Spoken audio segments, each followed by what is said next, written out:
자, 안녕하십니까. 오늘 우리가 다뤄볼 문제는 역대급 수능 기출 난이도를 자랑하고 있는 2017 수능 가형 30번을 다뤄보도록 하겠습니다. 자, 문제의 첫 줄에서 보시면 x가 a보다 크다라는 표현을 줍니다. 즉, x는 a라는 어떤 세로선이 들어올 건데 그것의 오른쪽에만 정의가 되었다. 즉, 어떠한 여러분들한테 관찰 시점을 주는 겁니다. 요 지역에 여러분들이 뭔가 많은 집중을 하셔야 된다라는 포인트죠. 해당되는 관찰 시점을 주고 있고, 그때 최고차의 개수가 마이너스 1이 4차 함수도 있대요. 최고차의 개수가 마이너스 1이 4차 함수라는 소리는 극대값이 두 개에 해당되는 위로 블록하는 이런 느낌에 해당되는 4차 함수가 존재한다는 게 gx다 라는 힌트를 줍니다. 자, 그 상태에서 이제 밑에 있는 가부터 해석을 해보도록 하겠습니다. 자, x가 a보다 크다라는 표현을 주고 다시 한번 x-a의 fx라는 표현을 gx라 주는데 이때 x-a라는 표현은 0이 될 수 없죠. x가 a보다 크다라는 표현이 있었으니까. 그래서 그 표현에 맞춰서 해석을 하시게 되면 우리한테 fx라는 표현을 x-a분의 gx라고 정의를 할 수 있을 거예요.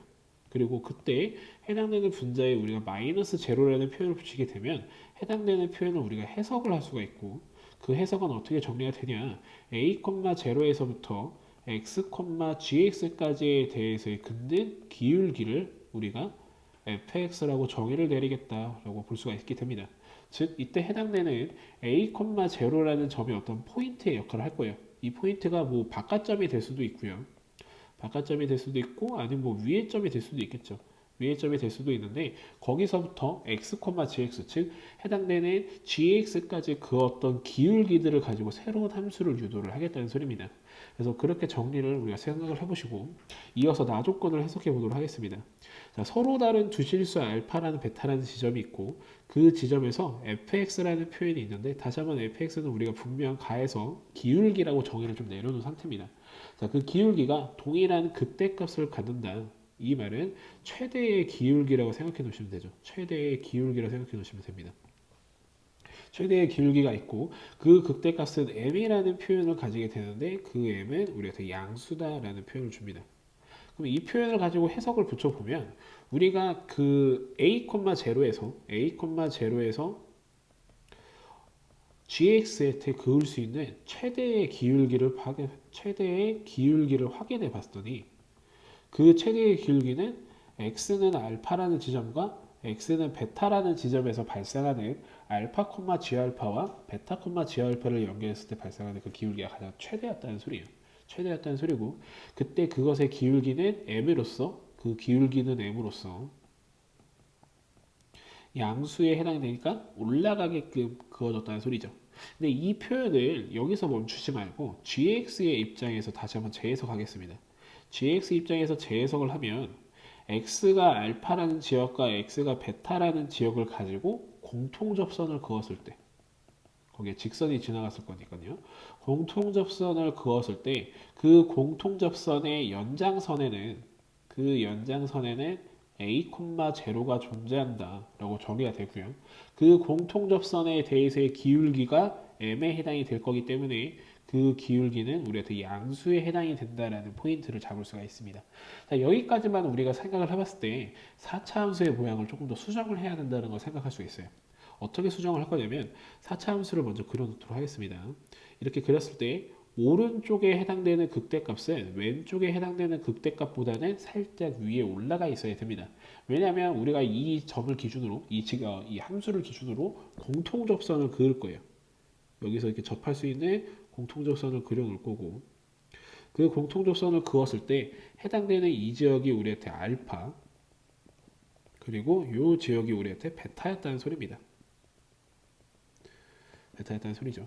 자, 해당되는 표현을 보고 그리고 우리가 아까도 다뤘지만 이 해당되는 녹색의 연장선에는 어떠한 x는 a라는 지점이 존재를 할 거고요. 그때 만나는 그 점의 좌표를 우리가 a, 0라고 바라보겠다는 소리입니다.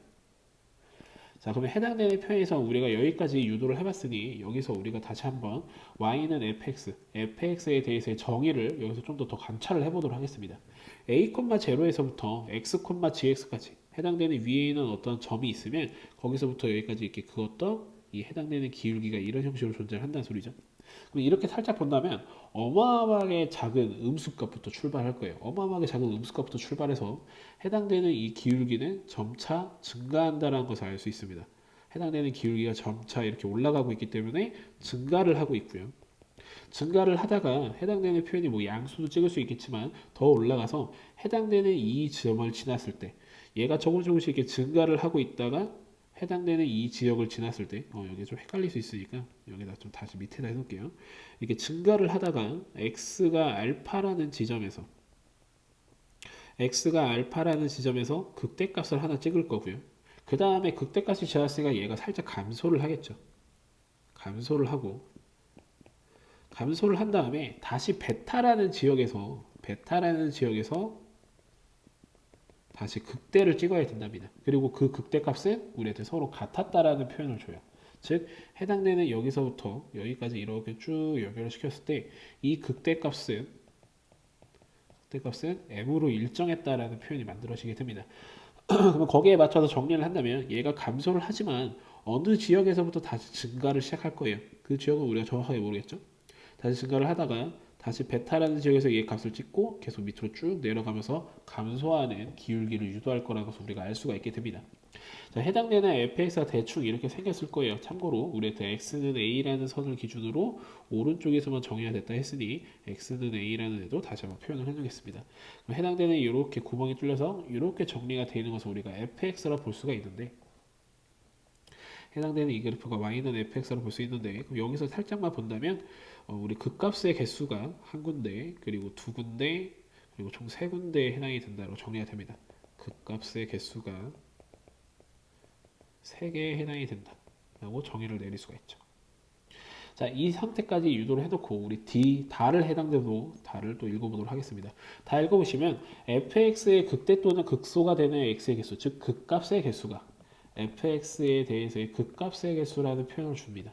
자, 극값의 개수는 우리가 방금 유도했듯이 3개에 해당이 됐습니다. 3개에 해당이 됐고 그 표현은 gx의 극값의 개수보다 많다. 해당되는 이 개수가 gx에 대해서의 극값의 개수보다 많다라고 정해야 됩니다. 이때 gx를 다시 한번 바라보게 되면 gx 같은 경우에 사차함수가 이렇게 생겼기 때문에 보편적으로 생기는 이 사차함수에서는 극대라는 지점이 해당되는 지점을 보듯이 2개가 존재를 하고 극소가 하나가 존재하게 됩니다. 그래서 원래는 보통 3개가 발생을 하는데 이 3개보다 적어져야 된다니 사차함수에서 해당되는 표현보다 적어지려면 1개밖에 없었다라고 정의가 됩니다. 그리고 이 1개밖에 없었다라는 표현에 의해서 다시 한번 해당되는 사차함수가 수정이 돼야 되는데 어떻게 수정이 되냐면 해당되는 표현에서 여기를 이렇게 스치듯이 지나가면서 여기를 이렇게 내려오면서 밑으로 쭉 내려갔다는 소리죠. 그래서 이렇게 정의가 되는 게 우리한테는 gx다 라고 최종 정의를 내려놓도록 하겠습니다. 자, 이렇게까지 유도를 했으니 위에 있는 이 녹색 직선도 다시 한번 정의를 내리면 우리한테 기울기가 m이었죠. 기울기가 m이었고 현재 이 점 a, 0라는 점을 지나고 있기 때문에 해당되는 표현을 y는 m에 대해서 x-a다로 정해야 될 겁니다. 자, 해당되는 표현을 이용해서 우리가 봤을 때 현재 다시 한번 보면 이 녹색의 직선과 y는 gx에 대해서의 교점의 위치는 알파의 위치와 베타의 위치에서 발생한다는 걸 볼 수 있고 그 점은 마치 우리한테 접점의 역할을 할 거기 때문에 결론적으로 우리한테 차이 함수를 유도하라는 표현으로 해석이 됩니다. 차이 함수를 유도하시게 되면 gx에 해당되는 표현에서 마이너스 m에 x-a라는 표현이 정의를 내릴 건데 현재 지금 4차항의 개수가 마이너스 1이었죠. 4차항의 개수가 마이너스 1이었기 때문에 마이너스 1을 기준으로 x-알파에 대해서의 제곱과 x-베타에 대해서의 제곱이라고 정의가 내려지게 됩니다. 여기까지 정리를 하게 되면 우리한테 이 표현을 통해서 다시 한번 gx라는 표현은 마이너스의 x-알파에 대해서의 제곱 x-베타에 대해서의 제곱 그리고 플러스 m에 대해서의 x-a다라고 정의가 됩니다. 자, 이때 다시 한번 위에서 봤지만 이 gx에 대해서의 극값의 개수는 1개에 해당이 된다. 이것이 우리한테 마지막으로 주어져 있는 조건이기 때문에 이 gx에 대해서의 극값을 관찰하라는 소리고 극값을 관찰하기 위해서 우리한테 필요한 것은 결론적으로 g'의 x에 대해서의 부호 변화를 관찰할 겁니다. g'x의 부호 변화를 관찰하기 위해서 우리가 그러면 g'x를 유도할 겁니다. G 프라임 X를 유도할 건데 이 유도되는 과정은 우리가 쌤이 좀 약간 생략하도록 하겠습니다. 생략하고 해당되는 이런 특수 형태이기 때문에 이거에 대해서의 그 개념 설명은 나중에 따로 올려드리도록 하겠습니다. 해당되는 부분을 미분하게 되면 우리 마이너스 4를 기준으로 x 마이너스 알파와 x 마이너스 베타와 그리고 알파와 베타가 중근이었으니 그것의 중점에 해당되는 위치가 하나 더 나오게 됩니다. 그래서 x 마이너스의 2분의 알파 플러스 베타를 기준으로 나오게 되고 뒤에 있는 식도 우리한테 미분하게 된다면 해당되는 표현에서 플러스 m이다 라고 정해야 됩니다.